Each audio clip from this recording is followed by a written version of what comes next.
Doctor Baba Saheb Ambedkar संशोधन अधि छात्रवृत्ति को लेकर उप मुख्यमंत्री अजित पवार के बयान पर तीखी प्रतिक्रिया सामने आई है। मानव अधिकार संरक्षण मंच ने इसे अनुसूचित जाति के शोधार्थियों का अपमान बताते हुए कड़ा विरोध दर्ज किया है। महाराष्ट्र में डॉक्टर बाबा साहेब आम्बेडकर संशोधन अधि छात्रवृत्ति को लेकर एक बार फिर विवाद गहराता नजर आ रहा है। उप मुख्यमंत्री अजित पवार द्वारा दिए गए बयान, जिसमें उन्होंने कहा कि एक ही घर में 5-5 विद्यार्थी फेलोशिप के लिए पीएचडी कर रहे हैं और कई शोध विषय उपयोगी नहीं है। इस पर मानव अधिकार संरक्षण मंच ने तीखा विरोध जताया है। मंच का कहना है कि यह बयान बिना किसी तथ्य और शास्त्रीय जानकारी के दिया गया है। अनुसूचित जाति वर्ग के शोधार्थियों को यूजीसी के कड़े नियमों, सेट, नेट, पेट, आरएसी और आरआरसी जैसे बहुस्तरीय प्रक्रियाओं से गुजरकर ही पीएचडी में प्रवेश मिलता है। ऐसे में शोध की गुणवत्ता पर सवाल उठाना पूरे विश्वविद्यालयीन तंत्र पर संदेह खड़ा करता है। संगठन ने यह भी आरोप लगाया कि एससी वर्ग के लिए निर्धारित बजटीय प्रावधान अन्य विभागों में मोड़े जा रहे हैं, जिससे शोधकर्ताओं को गंभीर आर्थिक संकट झेलना पड़ रहा है। मंच ने इस बयान को जातीय मानसिकता से प्रेरित बताते हुए सार्वजनिक रूप से निषेध व्यक्त किया है।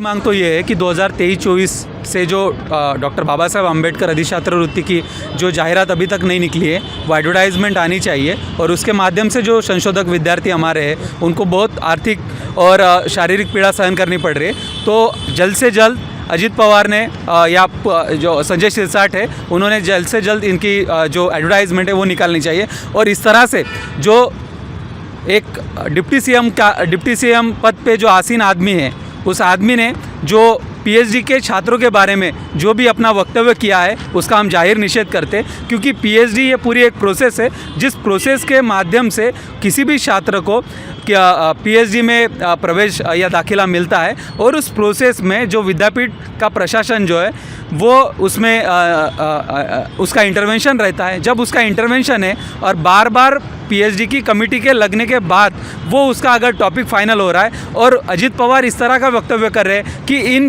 पीएचडीज़ में उसकी वैल्यू नहीं है या उसका दर्जा नहीं है और उसी के साथ कुछ भी सब्जेक्ट के ऊपर पीएचडी किए जा रहे, तो ये हमारे सुपरवाइज़र के ऊपर, ये हमारे विश्वविद्यालय के ऊपर, ये हमारे जो भी रिसर्च सेंटर है उनके ऊपर लगाया गया आरोप है। उस आरोप का हम जाहिर खंडन करते हैं और अजित पवार का जो भी कोई इंटेलेक्चुअल खेमा है उस खेमे ने उनको समझाना चाहिए कि पीएचडी किस तरह से होती है और किस तरह से उनका प्रोसेस रहता है। हमने महाराष्ट्र में इसी संविधान चौक में भी भरी बरसात में हमने आंदोलन किया था कि 2023-24 की जो एडवर्टाइजमेंट है पीएचडी की वो प्रसिद्ध होना चाहिए और उसके माध्यम से जो पीएचडी के जो छात्र हैं उनकी जो कुचंबनाएं हो रही है वो रोकने के लिए हमने ये आंदोलन किया था। और आज का आंदोलन उनको ये आगाज़ करने के लिए, ये हमारा संशोधक विद्यार्थियों का ये आगाज़ है कि इस तरह के जो वक्तव्य है वो ना करें और सोच समझ कर वक्तव्य करें और 2023-24 की जो बार्टी फेलोशिप की जो जाहिरात है वो जल्द से जल्द निकालें। सर, हम 2023 के बार्टी फेलोशिप के स्टूडेंट हैं और हम बार बार आंदोलन कर रहे हैं। हमारा पहला आंदोलन तो संविधान चौक में हुआ था अगस्त महीने में। उसके बाद हम लोग पूना में भी आंदोलन किया, आमरण उपोषण किया गुडलक चौक में। उसके बाद हम लोग बार बार बार्टी ऑफिस और मंत्रालय भी जाकर हमारा निवेदन दे रहे, फिर भी हमारी जाहिरात अभी तक आई नहीं है सर। फिर उसके बाद हमने 12 दिसंबर को धड़क मोर्चा निकाला। उस मोर्चा में हमारी जो मांगे रखी थी वो मांगे तो ये थी कि हमारा जो 2023 का फेलोशिप का जो फेलोशिप है वो रजिस्टर दिनांक से मिलनी चाहिए। उसके बाद सरसकट मिलनी चाहिए। बार्टी फेलोशिप जो है अभी तक जाहिरात नहीं निकली है, वो जाहिरात तुरंत निकालनी चाहिए। और सर 28 अक्टूबर को जो मंत्रालय में मीटिंग हुई थी, उस मीटिंग में जो अहवाल आया है तो अव्वल बहुत जांचक अव्वल है, वो अव्वल तुरंत कैंसिल होना चाहिए। और सर हमें जल्द से जल्द फेलोशिप मिलनी चाहिए और जाहिरात भी आनी चाहिए। मुळात अजित पवारांनी जे वक्तव्य केलेलं आहे ते अत्यंत विदारक आहे आणि अत्यंत म्हणजे काय म्हणतात घृणास्पद आहे। त्यांनी ज्या पद्धतीने म्हटलं की 5-5 एका घरचे 5-5 लोक त्या ठिकाणी पीएचडी करत आहेत, मला त्यांना हे विचारावंसं वाटते की ते जरी पीएचडी करत असले तरी तुमच्या खिशातनं त्यांना पैसा चालला आहे का? त्या ठिकाणी तुम्ही जरी वित्त मंत्र्याची भूमिका त्या ठिकाणी निभावत आहात तर मागच्या 2024-25ला 3,686 कोटी हा व्यपगत करण्यात आलेला आहे.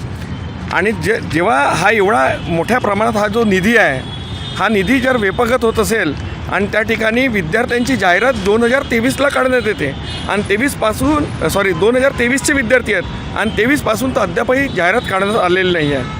आणि ज्या पद्धतीनं अजित पवार म्हणतात की नाही यांना म्हणजे कोणत्याही विषयावर हे लोक PhD करतायत, तर मला असं सांगावं असं वाटते की ती UGC प्रशासन किंवा विद्यापीठ प्रशासन हा मूर्ख नाही आहे. ते त्याच व्यक्तीला त्या ठिकाणी संशोधकासाठी पात्र करतात ज्या विषयामुळे देशाला समाजाला फायदा होईल अशा अनुषंगाने ते त्या विद्यार्थ्यांना त्या ठिकाणी पात्र करतात.